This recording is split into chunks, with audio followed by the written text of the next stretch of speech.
In today's video, I've got 20 fast, simple watercolor pencils hacks.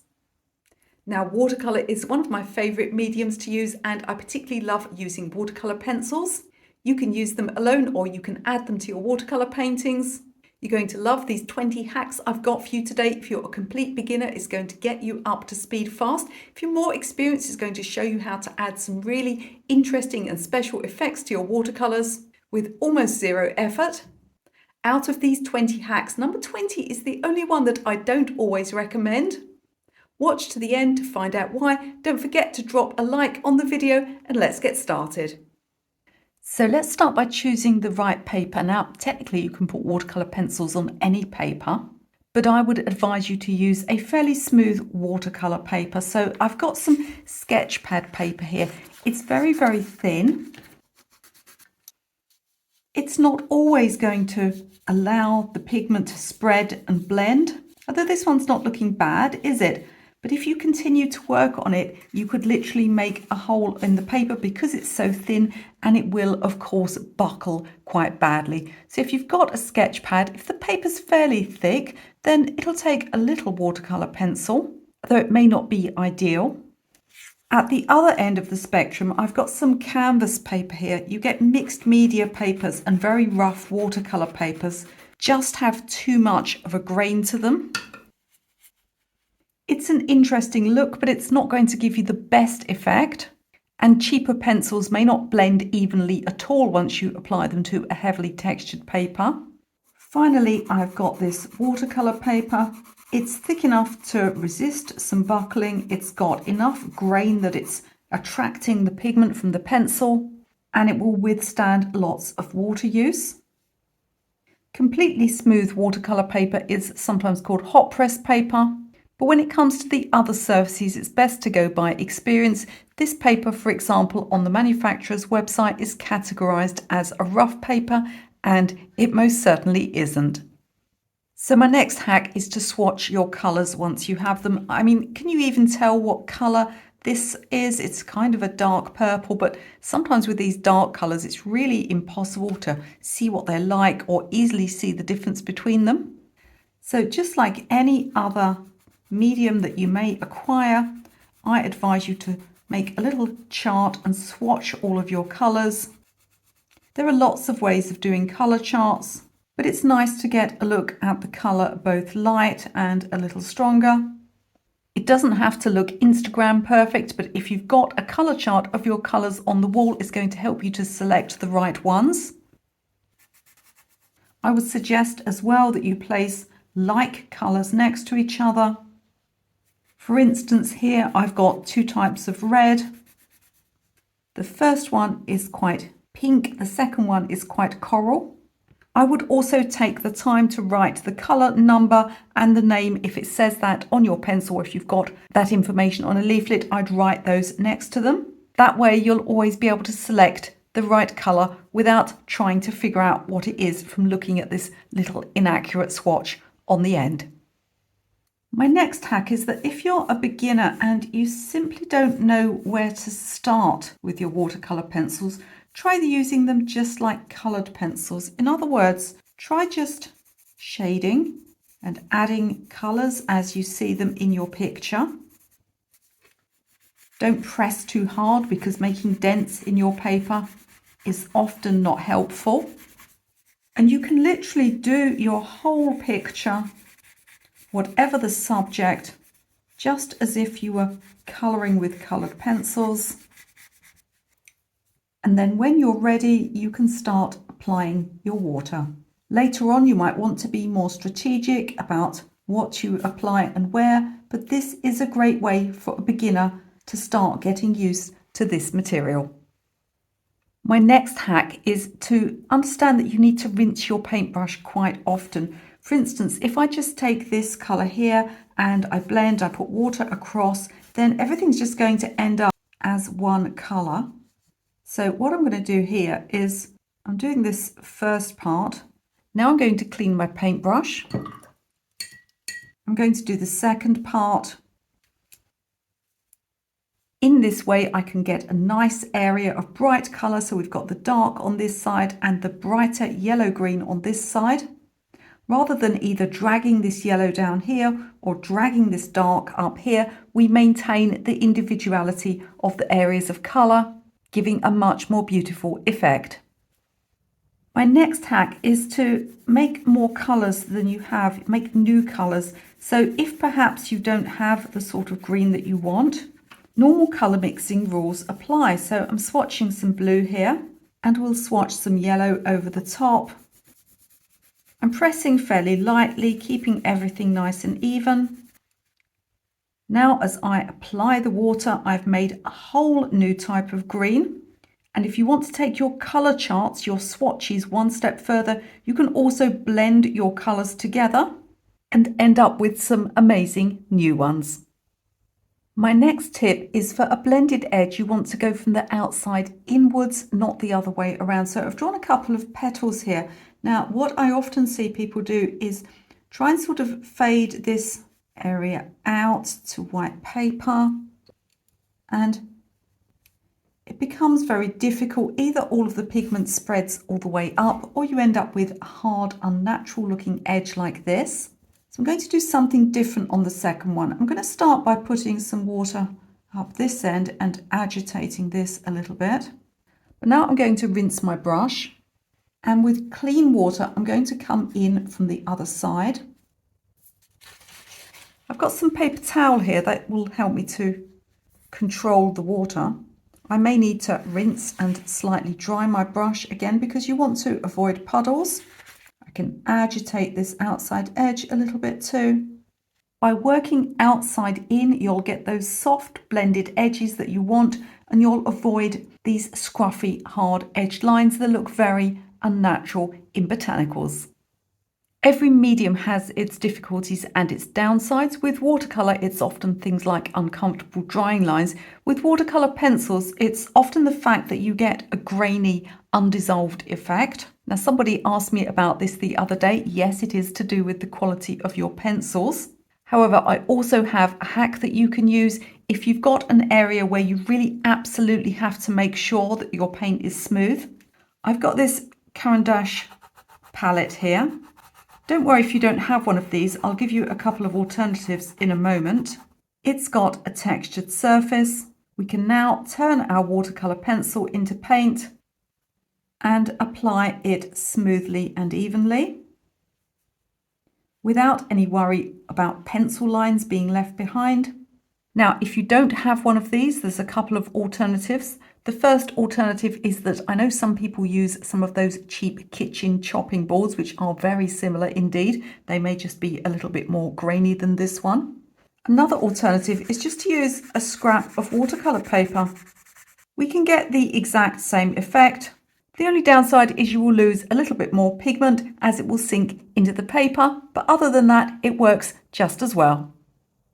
My next hack is for when you're working in watercolours and you need a little bit of linear detail. We'll look at more ways of using this method later in the video for specific subjects and effects. But one of the places I really love to use it is for botanicals.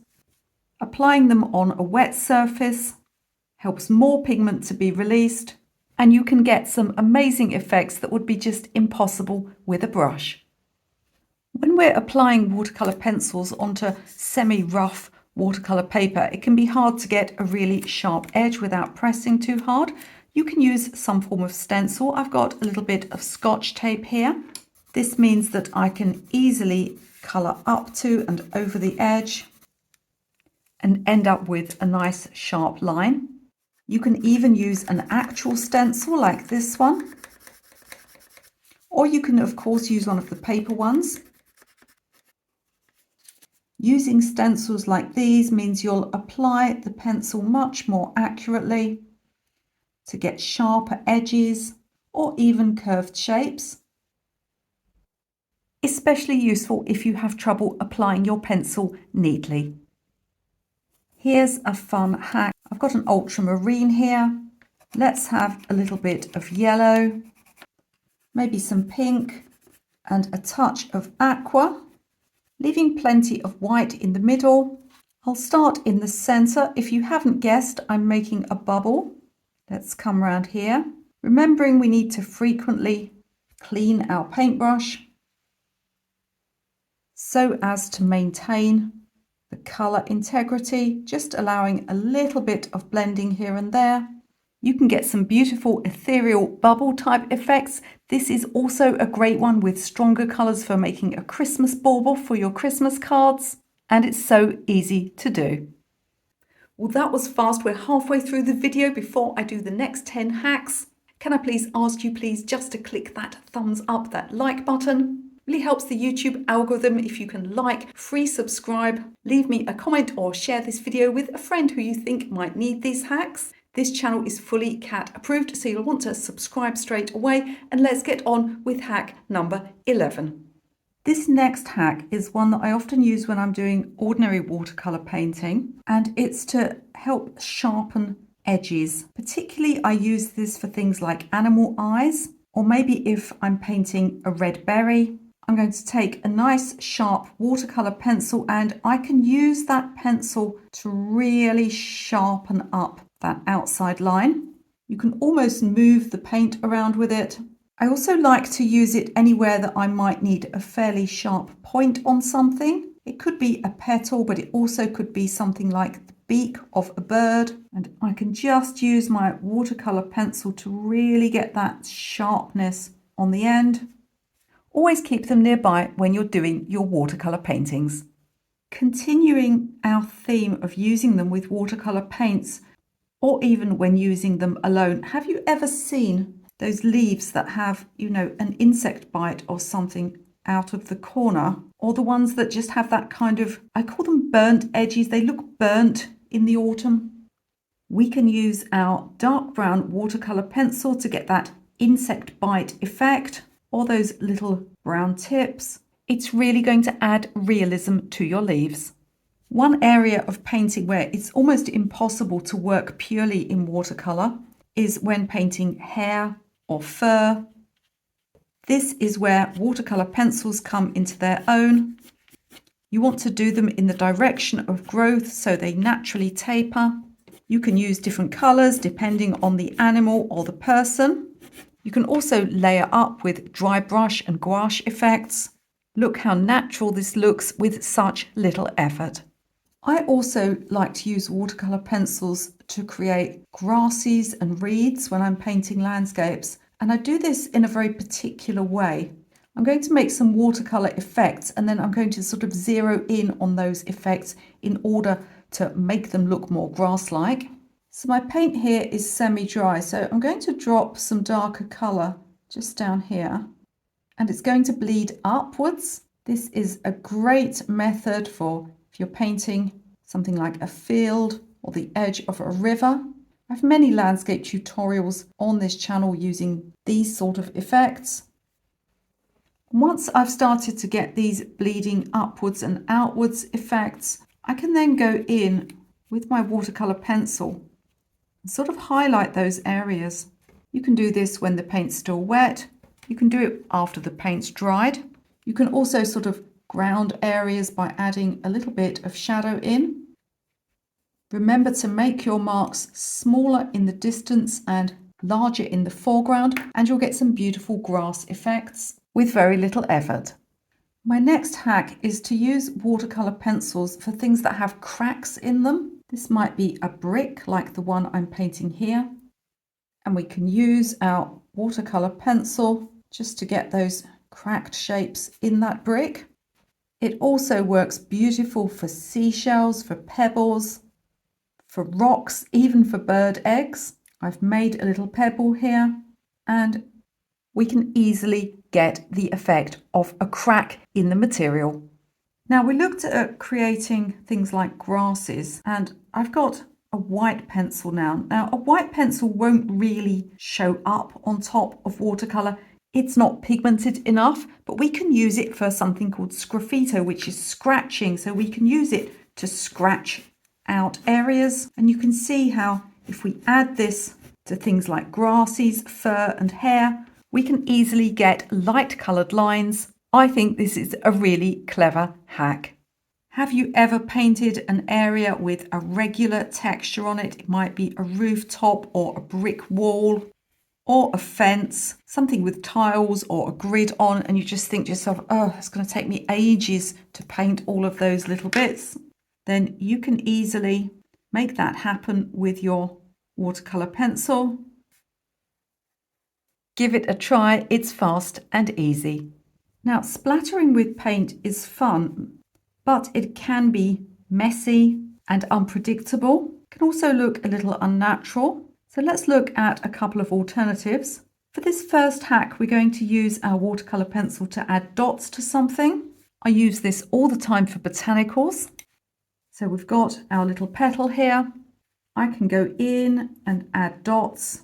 If you want larger dots, then have a blunter pencil. If you want really, really tiny, fine dots, you'll want one that's a little bit sharper. Remember to do them onto wet areas to help release the pigment. Let's look at another way of adding dots that are a little less regular. You might have seen me use this for painting hydrangeas, but it's also an effect that can add texture to areas like pathways and beaches. What we're going to do this time is take a craft knife and scrape along our pencil, just allowing the pieces to fall into the wet paint. You'll get shapes that are more uneven, more natural looking. You tend to get quite long or oblong shaped pieces. And the best thing about this, as opposed to splattering, is anything that falls outside of the area onto dry paint or dry paper will just brush off into the dustbin after your paint is dry. So at the beginning, I said to you that there was a method for using watercolor pencils that I didn't really like, and that is to sketch out a watercolor underdrawing in watercolor pencils first. Now, I always hear the same thing about this, and that is that, oh, Michele, I do my underdrawings in watercolor pencils, and then when I put my paint on top, everything disappears. What they mean is you can no longer see those lines. Now, we've already discussed the fact that sometimes they don't completely disappear. But what I want to say is that this pigment doesn't disappear. You may no longer be able to see the original line, but all of that pigment is going in to whatever colours you're putting on top. So you really have to give some thought to the colours that you're using when you work in. Now, I've got a very similar colour of paint here, so that's absolutely fine, isn't it? It's very hard to find one watercolour pencil colour that's going to sketch out an entire watercolour. And I do feel, particularly with botanicals, which have to be kept clean, that you are negatively affecting the colours that you place on top. The other issue you have is watercolour pencil lines are naturally quite scruffy, like this one here. So what happens is we have to go up a little bit higher with the paint than the original line is. That's not always convenient, and it doesn't always add to accuracy. If you're doing a pink rose petal and you want to do the outline first of all in pink watercolor pencil, that's going to work just fine. But doing an entire watercolor painting, underdrawing in watercolor pencil first, that's not something that I personally like to do. Let me know in the comments which one of these you found most useful. Perhaps you've got some other hacks of your own that I haven't thought of yet that you can share with our community. Don't forget to join my Facebook group. It's got exactly the same name as this channel. It's completely free. And if you pop into the video description, you'll find some free downloadable PDFs. There's even some free courses that you can take. And if you enjoyed this video, but you find that you sometimes struggle with your drawing skills, I have just the video for you. It's going to give you some really, really quick, simple drawing tips that won't overwhelm you, but they'll get your skills up fast. Everybody can learn to draw. You can watch that video right now.